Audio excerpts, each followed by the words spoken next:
এগুলা কতগুলো লাইসেন্স আছে, লাইসেন্সদের অস্ত্র কত আছে, কত জমা হয়েছে। ইন্টারিম গভর্নমেন্টের সময় একটা আদেশ দিয়েছিল, সেই আদেশের সময় দেখা গেছে যে বৈধ লাইসেন্সধারী অস্ত্রের মধ্যে আমার জানা মতে প্রায় 10,000-এরও বেশি অস্ত্র জমা হয়নি। তো এটা আইনানুগভাবে অবৈধ হয়ে গিয়েছে, সেগুলো উদ্ধারের ব্যবস্থা করতে হবে এবং সেই ব্যাপারে মামলাও করা যেতে পারে। সেটা কোথায় কি অবস্থা আছে, ইন্টারিম গভর্নমেন্টের সেই পদক্ষেপের ব্যাপারে কতগুলো মামলা হয়েছে, এগুলো সব আমরা এখন রেগুলার করব।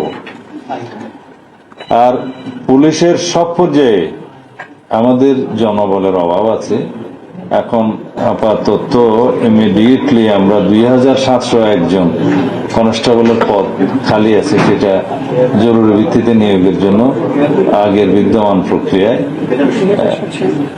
2,701 সেটা আমরা নির্দেশ দিয়েছি, সেটা শুরু হবে। পাসপোর্ট নিয়ে প্রায় সময় জনগণের পক্ষ থেকে বিভিন্ন রকমের অভিযোগ আসে, ইদানিং অবশ্য কম, যেটা এই পাসপোর্ট হয়ে যাওয়ার পরে।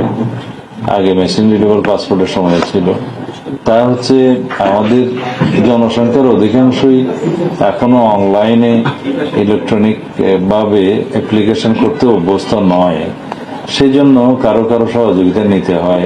কোনো যারা আছে আর কি অনলাইনে কাজ করে, কিছু এটাও একটা পেশার সৃষ্টি হয়েছে যে তারা এই কাজগুলো করে নিজেরা কিছু আয় রুজির ব্যবস্থা করে এবং সহায়ক হিসেবে কাজ করে।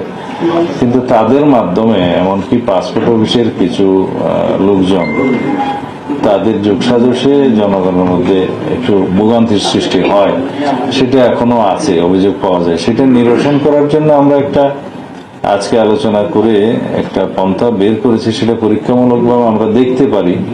আগে ঢাকা এবং বিভিন্ন বিভাগীয় শহরের পাসপোর্ট অফিসগুলোতে সেটা আমরা পরীক্ষা করে আমরা যদি সেটা চালু করি, তাহলে ভবিষ্যতে সেটা সারা দেশে আমরা করতে পারবো। সেটা হচ্ছে, আমরা অনেক সময় যেমন দেখি যে রেজিস্ট্রি অফিসের বাইরে যেমন দলিল লেখক থাকে, তাদের রেজিস্ট্রেশন থাকে, নাম্বার থাকে, কোথাও কোনো নিয়ম হলে তাদেরকে অ্যাকাউন্টেবল করা যায়, ধরা যায় এবং বিভিন্নভাবে তাদেরকে লায়াবল করা যায়। তো সেই রকম কোনো সিস্টেমের মাধ্যমে এখানে অনেকটা সহজীকরণ ব্যবস্থা আর কি, এনলিস্টেড সহায়তাকারীর ব্যবস্থা করা যায় কিনা পাসপোর্ট অফিসগুলোর বাইরে সেই দলিল লেখকদের আদলে, তাহলে কিছু কর্মসংস্থানের সৃষ্টি হয়, জনগণের জন্য সহজ হয়, সহজীকরণ হয়, তারা সেবাটা সহজে পেতে পারে।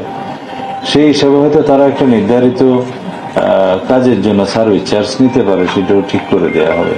এটা আমরা পরীক্ষা করে দেখছি, যাতে করে পাসপোর্ট অফিসে মানুষের ভোগান্তিটা না হয়। বেসরকারি এখন যেভাবে করছে, এগুলো বিচ্ছিন্ন ভাবে করছে এবং তাদের মাধ্যমে হয়তো সঠিক সেবাটা আসছে না।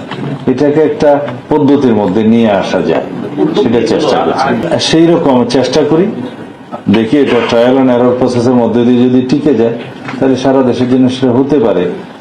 এখন রেজিস্ট্রেশন অফিসের আদলে যেভাবে রেজিস্টার্ড দলিল লেখক থাকে, সেই আদলে যদি আমরা এখানে কিছু কর্মসংস্থানের সৃষ্টি করতে পারি, রেগুলেট করা যায়, জনগণও যদি সেবা পায়, কোনো অনিয়ম হলে যাতে তাদের ধরা যায়, সেই বিষয়ে